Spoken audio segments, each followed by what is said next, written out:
welcome to the Great Detectives of Old Time Radio. From Boise, Idaho, this is your host, Adam Graham. If you have a comment, email it to me, box13@greatdetectives.net. Follow us on Twitter at Radio Detectives and become one of our friends on Facebook, facebook.com/Radio Detectives. This program is brought to you in part by the financial support of our listeners. You can support the show on a one-time basis at support.greatdetectives.net, or you can also become one of our Patreon supporters at patreon.greatdetectives.net. And I want to welcome our latest Master Detective supporter at the level of $15 or more per month. Thank you so much for your support, Noel. You can check out all of our different levels at patreon.greatdetectives.net. All right, well, now it's time for today's episode of Night Beat. And this one originally aired December the 21st of 1951. And this one is 5 Days Off for Christmas. Now screen actor Frank Lovejoy comes to the NBC microphone as reporter Randy Stone on Night Beat. But first, let me tell you about some of our other mystery features heard on this station of the NBC radio network. This Sunday, the Falcon brings you mystery, adventure, and intrigue as he investigates the case of the Helping Hand.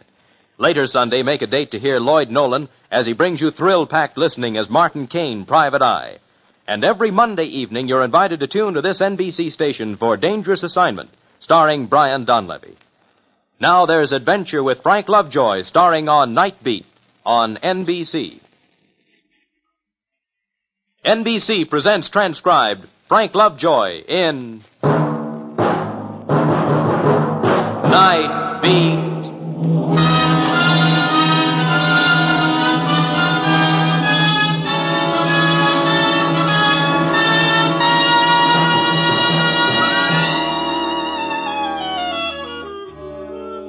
Hi, this is Randy Stone. I cover the Night Beat for the Chicago Star. Christmas Eve. Jingle bells, silent night, boughs of holly. Yeah, they say there's a warmth about Christmas that spreads out like a fan and touches everyone. The holiday spirit, it's called. But right at the moment, I'm thinking of one character who was nearly left out in the cold last Christmas. None other than yours truly. Me, myself, Randy Stone.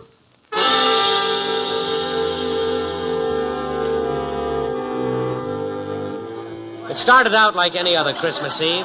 An exchange of gifts, a few drinks, some off-key caroling, everybody killing time until the going-home nod from the boss. Everybody, that is, but me. No, I wasn't going home, because as far back as I can remember, Christmas has been another work day for Stone. I waited around for the noisy holiday gang to leave so I could settle down to work. And then Sam Bullock, the big boss, sent for me, and I walked across to his office. Oh, come in, Randy, come in. How are you, boss? Sit down, Randy. Oh, such politeness can mean only one thing. I'm fired. No, this is even more embarrassing, Randy. I'm going to give you a little something in the way of a present. Ah, I'll come back when you're sober. When's the last time you had Christmas off, my boy? I can't remember why. Well, you're having this one off. 5 days of it to spend with your family. Well, what family? Boss, you know better than that. What'll I do with myself? Well, a man who knows as many people as you do, it'll be the best thing in the world for you. Hey, yeah. Yeah, it might really be something. Say, I could call Alex Stevens. He's been bothering me for 8 years to spend Christmas with his family. Sure. Or maybe Alice over in Classified. You know, I'm beginning to like the idea.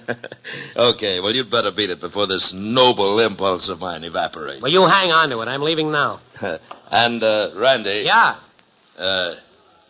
Merry Christmas to you. Right back at you, Chief. And thanks for the break. The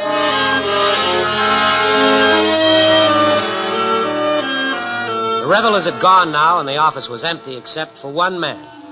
Old Ed Collins sat watching the teletype machines. He looked up when he saw me. Thought you'd gone, Randy. No. What are you looking so smug about? Our boss gave me 5 days off. Swell. What are you going to do, go home? Home is a bachelor apartment on 7th Avenue. No, Collins, I'm going to call my old pal Alex Stevens in Decatur and tell him to meet the morning train. Good idea.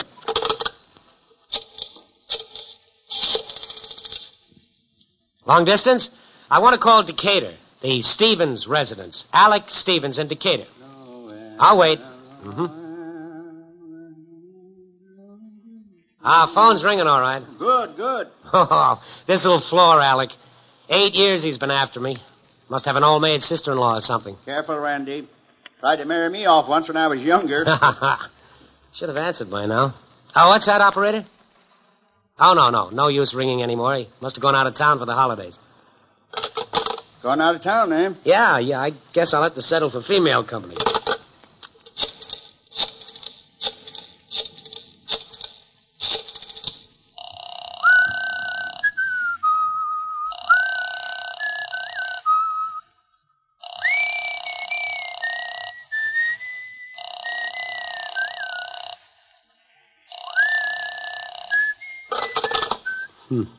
Not home either? Well, that was a screwy idea. I don't know why I went for it.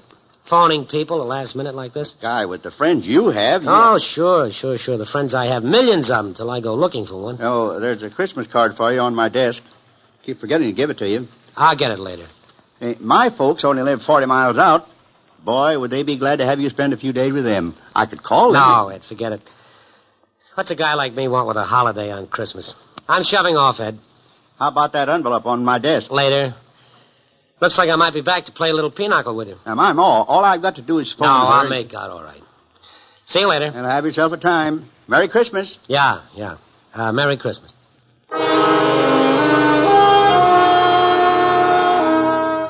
I didn't want to make any more calls in front of Collins, so I headed for the nearest phone booth. Well, I made another 3-4 calls. No dice. Randy Stone, a guy who couldn't walk a downtown block without saying hello to half a dozen people, couldn't find one lousy bum would be his friend tonight, Christmas Eve. I went back to the office hoping some big story had broken so that I could put myself to work. Nothing come in, Ed? Not a thing. Even the thugs are home tonight. Anybody phone me? No. Here's that letter I was telling you about. Oh, thank you. What's that, money? It's a 50-cent piece. What's he want, your autograph? It just says, God bless you, Mr. Stone, signed Catherine Malloy. I don't know any Catherine Malloy. Hey, this is all the earmarks of an office gag, and a pretty poor one at that. It's $50. Yeah, it'll buy a drink. Say, Randy. Yeah. I thought maybe you'd change your mind about going out to my folks' place. No, thank you, Ed. No, thank you. My ma, she... No, I said no. Ed, no, thank you. Outside it was snowing, light and fluffy, like it had been specially ordered for the occasion. And the people went about their business humming and singing little snatches of song. You know, oh, what fun it is to ride in a one-horse open sleigh. Yeah, there was warmth and good feeling everywhere. But my mood was more than a match for it, and I was beginning to feel sorry for myself. Like an unwanted cat, I took my mood out to get it drowned at Bobby's bar. Randy, how are you, boy? How are you? Wow. What's with this place? It's like a morgue. Well, haven't you heard? It's Christmas. Yeah, I've heard. Will you put a dime in that thing and get something snappy? Okay.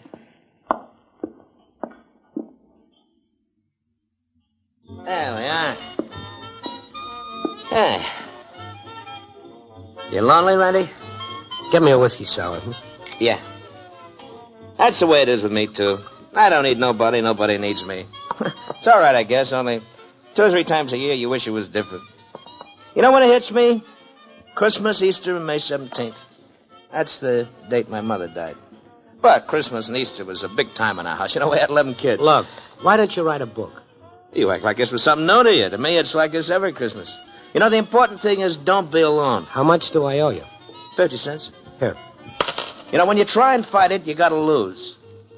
Randy, are you going into a new business? What do you mean?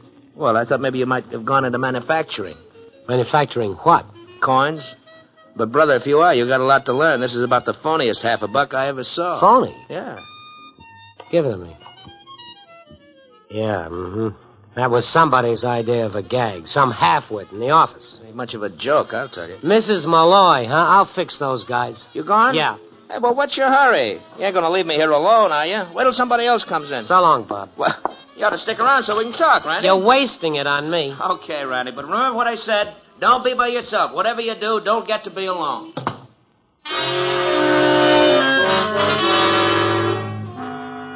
I stopped at the corner drugstore and bought a couple of magazines and went to my apartment ready to spend a quiet holiday.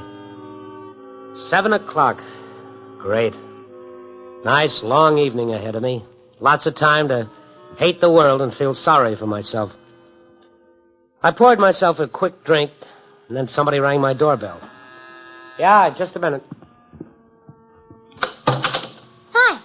A 10, 11-year-old kid stood in the doorway looking up at me. His face was clean, but his clothes were patched and ragged.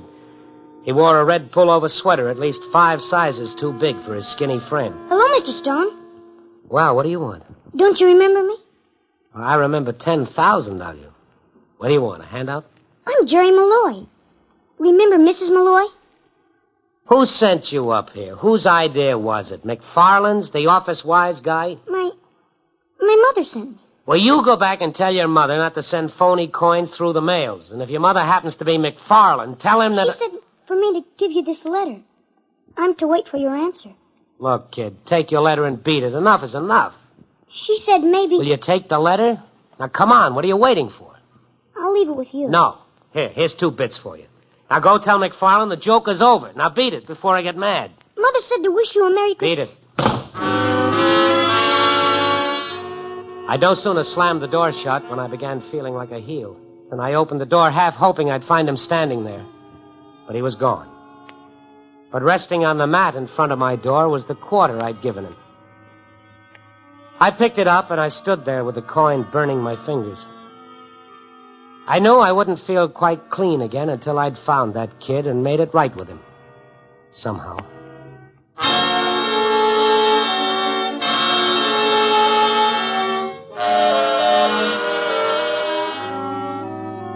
I had to get to the kid, but how? The logical starting point seemed to be the newspaper office. I put my coat on. I was about to leave when a sharp knock sounded on my door. I opened the door and a policeman came in. Mr. Stone? Oh, yeah, come in. Thanks. I'm Lieutenant Saunders. Know anything about this? Well, this envelope's addressed to me. Where did you get it? Do you recognize it? A kid came in here about 15 minutes ago and wanted to give it to me. You sure this is the same letter? Well, the writing's the same as another letter I got at the office. Why? What happened? The boy who brought you this letter. What's his name? I don't know. He said it was Malloy, but I don't think it is. Give me a description. Oh, he's, 10, 11 years old. 95 pounds, light brown hair, wearing a faded red sweater, patched trousers. What's this all about? Hit by a car. Driver picked him up and took him away. Hit? How bad? Nobody knows. Woman who saw it from a window thinks the kid was dead. The car got away? Yeah. She didn't see the license number. When we got there, we found this letter on the street. And the kid may be dead? Yeah, it looks like it. Said his name was Malloy, huh? Yeah, that's what he said. Can I see that letter? Maybe there's something in it. Sure. What's it say? It's kind of hard to read. Looks like some kid wrote it. Dear Mr. Stone, we're hoping that you'll come out to have Christmas dinner with us. I've told Jerry not to leave till he brings back your answer saying yes. It's signed Mrs. Catherine Malloy. I don't know a Catherine Malloy. Well, maybe they mistook you for somebody else. I thought it was part of an office gag, and I still think so. Let me go back there and check. I'll call you later. Where do you work, Mr. Stone? Chicago Star. Oh, you're that Randy Stone. Well, look, if you get any information, phone it into the precinct.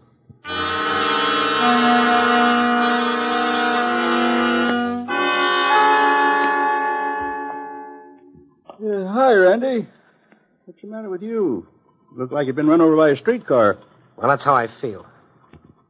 Collins, you gotta help me. Well, if I can, sure. What is it? Now, first of all, tell me.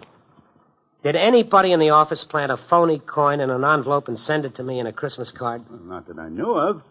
Who'd pull a crazy stunt like that? I don't know. I gotta find out about that kid. What kid? Well, he came to my apartment with a message, and on his way home he was hit by a car.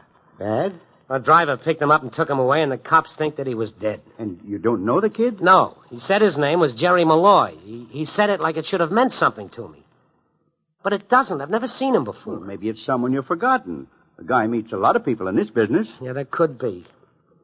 I want you to do something for me, Ed. What? Check with as many of the boys you can reach at home. Find out if they know anything about the kid, and then phone the police and see if they've found him. If you want me, I'll be in the library. What are you going to do there? Well, something that makes me shudder, but I'm going to do it anyway. What's that?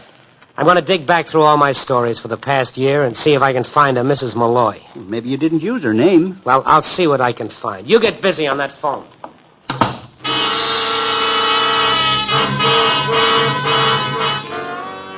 Collins left me alone, and I went to work. It's funny how inane some of the stuff you write seems after it's been buried. Only 3 of the bits offered any idea of who Mrs. Malloy might be. One about a woman who'd refused to leave a cat in a burning house. Another about a middle-aged lady bookie. And the last about a woman and her family who were being evicted from a slum apartment for lack of rent money. The story was about the bystanders and how they dug into their pockets and raised $40 so the woman could get back into her place. How you doing? Well, I'm not sure, but I think I've got something. Well, I called the boys. They don't know anything about the kid or the letter. You phoned the police? Yeah. Well? They want you down to headquarters. Me? What for? To identify the kid. They think they found him. Dead? Not much chance to live. Where is he? State Hospital. It's a pleasant chore for Christmas Eve, isn't it? Dandy. Well, then I guess they want me to go and see his mother and say, guess what I brought you for Christmas. Snap out of it, Randy. It wasn't your fault. Yeah.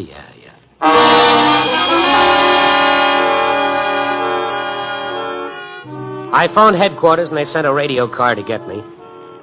From there, we went to State Hospital. Lieutenant Saunders was there waiting for me. A nurse led us down a long hallway. Severe concussions and possible internal injuries, the doc said. Doesn't think he'll live. In here. This is the boy. Go on, Stone. Take a look. All right. Well, is that him? No, that isn't Jerry Malloy.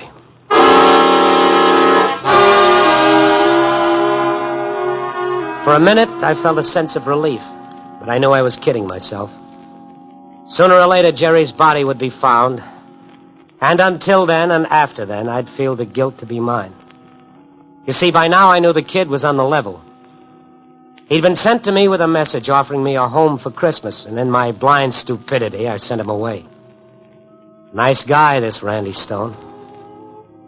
The cops dropped me off at the paper and told me they'd keep in touch. Well? No, it's not him. What are you going to do? I'm going to find Mrs. Malloy. That 50-cent coin, that's what makes it interesting. Why money in a Christmas card and a phony coin at that? Well, maybe she didn't know it was phony. All right, then. She didn't know it was phony, but why was she sending you money? You lending the stuff out at 15%? What? Hey, wait a minute. You got something there. Maybe she did owe me some money. That woman that was tossed out on the street, $40 we raised for her, she took my name and said she'd send me my $5 back. Well, can you remember where she lived? It was on the south side. I remember the building. Yeah, I can find her. Collins, I can find that kid's poor mother. Well, isn't that what you wanted? I don't know. You know what I really want? I'd like to start this whole evening over again. Think you could arrange it for me?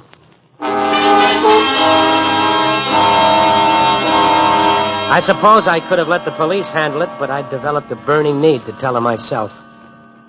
I hopped into a cab and went scouting for the building she'd lived in. I hoped I wouldn't find it, and yet I knew I wouldn't stop until I did. I found it all right where it had always been, pressed between the ugliness of 2 warehouses. I hung around outside for 10 minutes before I could find the courage to go and face her. Apartment 6 she'd lived in. I stood in front of it and listened to the muffled sounds of a radio playing dance music inside. Well, hello. May I come in? I've got to talk to you. Oh, I'd like very much to have you come in, but my husband, he's a bouncer in the nightclub. Maybe some other time. Look, Mrs. Malloy, I've got to talk to you. What about Christmas Eve? Go away. Hey, what Mrs. did you say I was? Malloy, Catherine Malloy. I'm not Mrs. Malloy. I never was, never will be. My name's Mrs. Manty, Carol Manty. You know, the more I look at you, the more I wish I was your Mrs. Malloy. But I'm not. I'm really not. How do you like that? Well, I like it a lot more than you'll ever know. You know where I can find her? She lived in this apartment 4 or 5 months ago. Never heard of her. Maybe if you ask the caretaker, he'll know. Thank you. Thank you. I'll do that.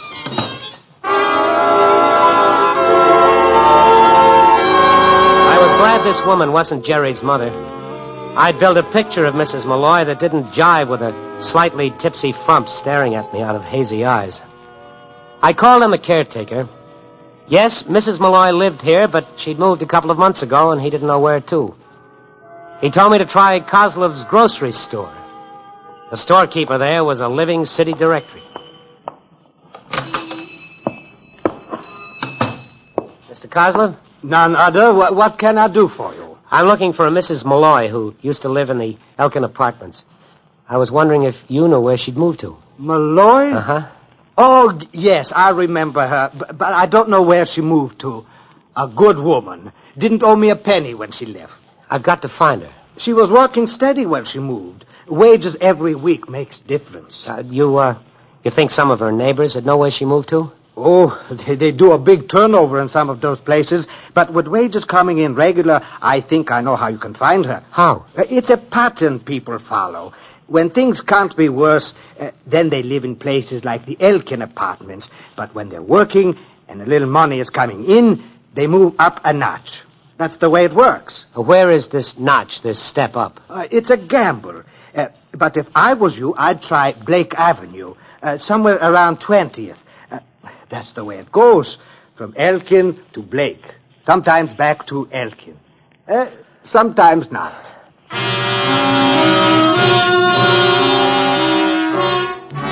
Sometimes 3 hours can be an eternity. It was 10 o'clock now.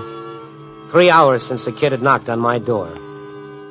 The streets were full of happy, smiling people, and the snow made everything look like a Christmas display window in one of the big stores. I'd have given 10 years' salary to be like the people rushing into the stores for the last-minute presents for Aunt Agatha. I went into the stores all right, but to ask them if they knew where I could find a dead kid's mother. Took me about 15 calls to locate her. A druggist gave me her address, 1461 Burkell Street, apartment 9. Before going there, I called the office. Hello? Oh, Ed, anybody phone? Nope. I guess I haven't found him yet. Well, how about the mother, Mrs. Malloy? You think she'd have called the police by now? Yeah, you'd think so. Well, maybe she didn't phone because she thought the kid was in good hands. Well, it wasn't your fault, Randy. Well, I've located her. And now comes the pleasant part of the job, telling her about it. How will I start? Merry Christmas, Mrs. Malloy, and a Happy New Year. May the New Year bring you all... Why are you going off the deep end like this, Randy? Yeah, I know. It wasn't my fault. I was just an innocent bystander. So long.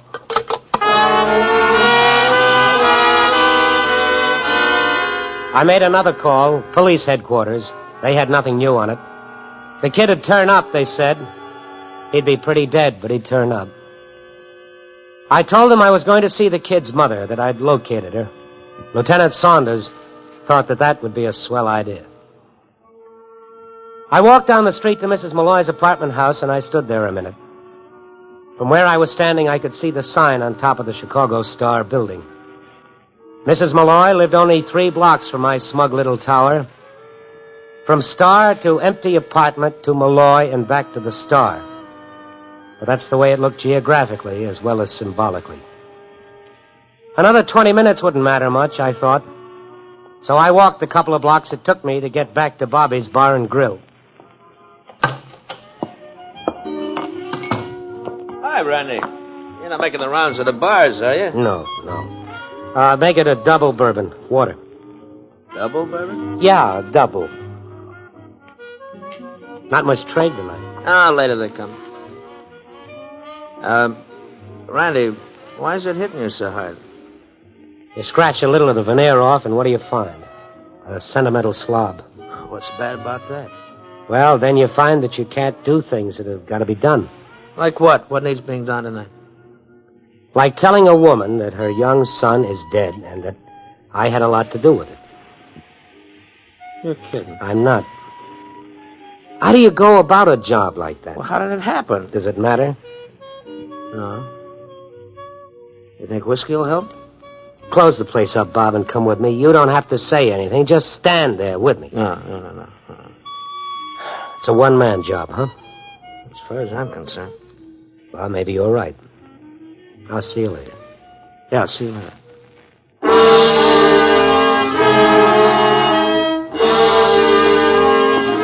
I climbed up the creaky old stairs.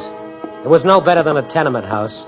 Only one thing distinguished it from a slum, and that was a cool, clean smell.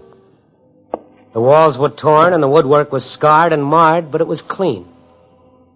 I know it's crazy, but I got a lot of courage out of that feeling of cleanliness. I stood in front of apartment 9, listening. Then I knocked on the door. Who is it?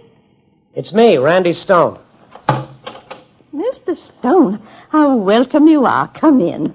Thank you. I'll close the door to the children's room. They are only fallen asleep, and if they hear us, they'll be sure you're Sunday.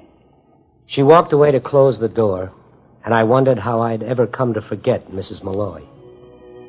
Her face was overflowing with a deep spiritual beauty that lighted up the whole room. She came back and sat down near me. I'm so happy you hadn't forgotten me, Mr. Stone. I was afraid you might have. Then when I was able to make a small payment on that loan, I thought I would ask you to come to see us. God will never let me forget what you did for us that night, Mr. Stone. Mrs. Malloy, I don't mean to embarrass you, really, I don't. But I knew if you possibly could, you would share some part of Christmas with us. I knew that the old and shabby furniture would make no difference to you. This humble home... Well, Christmas began in a humble home. Yes, that's what I told Jerry. Mrs. Malloy, about Jerry, I don't know how to say it. Say what? What is it, Mr. Stone? Well, about Jerry not being home. I don't understand. The bedroom door opened and a boy walked out. I caught my breath and held it. It was Jerry. Jerry! Hello, Mr. Stone. Jerry Malloy, go back to bed this minute. Oh, no, please, let him stay. Jerry, I heard that you were hurt. Oh, that. I was just shook up a little. The man drove me home. Jerry, you didn't tell me about that. It was nothing. Jerry, when you knocked on my door... I told Ma all about it. About the way you made me come into your room and have some fruit and candy. And how glad you were when you read that letter. That's right. And he told me how you said you would get down to our house tomorrow night if it was the last thing you ever did. That's what you said, wasn't it, Mr. Stone? I tell you, Mr. Stone, this boy of mine is uncanny. Do you know what he told me? He said he shouldn't be surprised if you came down to visit us tonight. Did you say that, son? Didn't you, son? Yes. Tell him your exact words, Jerry. Go on. Mr. Stone is no stranger. Say it, Jerry. I said I wouldn't be surprised if he even comes to see us tonight. He needs us that bad for Christmas.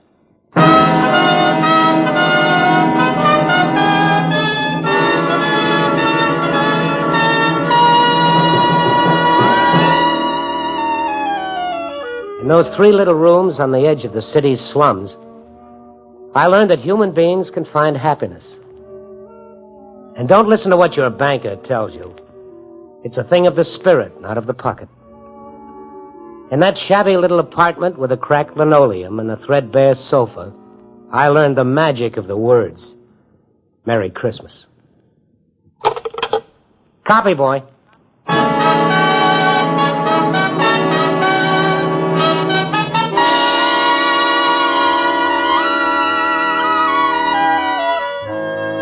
Night Beat, starring Frank Lovejoy, is produced and directed by Warren Lewis, edited by Larry Marcus. Tonight's story was written by Warren Lewis and Lou Rusoff, with music by Robert Armbruster. Featured in tonight's cast were Kate McKenna, Sammy Ogg, Ralph Moody, Jan Arvan, Bill Conrad, and Gail Bonney. Don Rickles speaking. Our star, Frank Lovejoy, and all of us on Night Beat wish you a very Merry Christmas. 3 chimes mean good times on NBC. Saturday morning, hear Mind Your Manners, and later the Somerset Maugham Radio Theater starring Peggy Ann Garner. This is NBC, the national broadcasting company.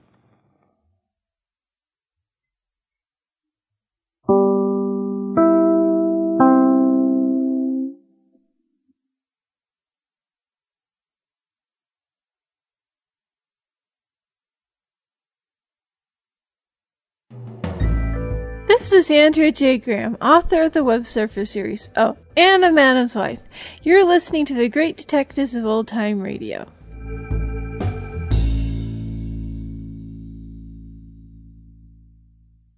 Welcome back. If you really want to do your employees a favor and give them time off for Christmas, give them some advance notice so they can make plans.